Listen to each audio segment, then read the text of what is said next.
लोकशाहीमध्ये कुणी काय करावा, कुणी मागणी काय करावा हा ज्याचा त्याचा अधिकार आहे. पण हम्म. माझी एकच मागणी आहे की या संतोष अण्णा देशमुख यांच्या मारेकऱ्यांना पकडलं पाहिजे आणि या मारेकऱ्याला पकडून यांना फाशी झाली पाहिजे. हम्म. एवढंच नाही तर या सर्व गोष्टीमध्ये जे कोणी आरोपी असतील त्यांना पकडून फाशी तर झालीच पाहिजे. पण याच्यातला जो कोणी मास्टर माइंड आहे याला पकडा आणि त्या गुन्ह्यामध्ये त्याला आरोपी करा, एवढी माझी मागणी आहे. त्याच्यावर कुणाला काय करावं काय नाही याच्यावर मला काही भाष्य करायचं योग्य वाटत नाही. हम्म. आमचा संबंध कुठे कुणाचे संतोष अण्णा देशमुख यांच्या खून ज्यांनी केला, ज्यांनी टॉर्चर करू करू मारलं यांना सजा झाली पाहिजे. हम्म. याचा मास्टर माइंड पकडला पाहिजे. पण म्हणजे याचा अर्थ असा की धनंजय मुंडे मंत्रिमंडळात राहिले तर चालणार आहेत का? पण कारण मग त्याच्याबद्दल संशय व्यक्त केला जातोय. बरेचसे तुमच्या पक्षातले पण जितेंद्र आव्हाड सातत्यानं म्हणतात की त्यांना बाजूला करा, त्याशिवाय चौकशी निष्पक्ष होणार नाही.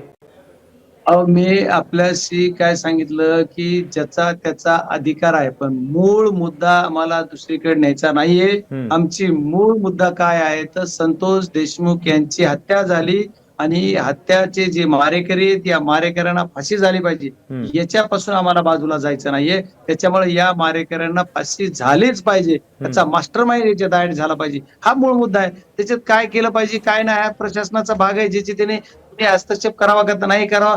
जर आपल्याला हे सर्व गोष्टी करायच्या तर मी त्या दिवशी एकदा एक विषय बोलल्यावर डबल डबल तो विषय काय बोलणार. मी त्या दिवशी सांगितलंय मी पक्षपाती जर आपल्याला चौकशी करायची असेल तर शासनाला किंवा शासकीय यंत्रणेला कुठे जर अडचण येत असेल तर त्या पद्धतीने त्यांनी कृती करून यांनी सुद्धा मनाचं मोठं पण दाखवून जरी राजीनामा दिला तर चालेल ना. त्या सगळ्या आम्ही मागायचं कशाला. आम्ही कशाला मागायचं. त्यांनाच वाटत असेल कोणावर अलिगेशन निधन करायचं तर त्यांनी केलं पाहिजे. आपण सर्व वारंवार तेच प्रश्न विचारताय. मी ते प्रश्नाला बघत गेली तर बीड जिल्ह्यातली जनता म्हणेल की खासदार याच्यावर बोलत नाही. पण मला काही बोलण्याला कुठल्या गोष्टीला जे सत्य आहे त्याच्यामध्ये कुठं घाबरायचं कारण नाहीये. पण हा विषय आहे की आम्ही कुणी मागणी करणं ठीक आहे. ज्याची त्याला ज्याच्या त्याचा अधिकार कोण करतं त्याच्यावर मला बोलायचं. माझा दृष्टिकोन एकच आहे की माझा संतोष अण्णा देशमुख यांच्या मारेकऱ्यांना फाशी आणि जे मास्टर माइंड त्याच्यात ऍड झाला पाहिजे.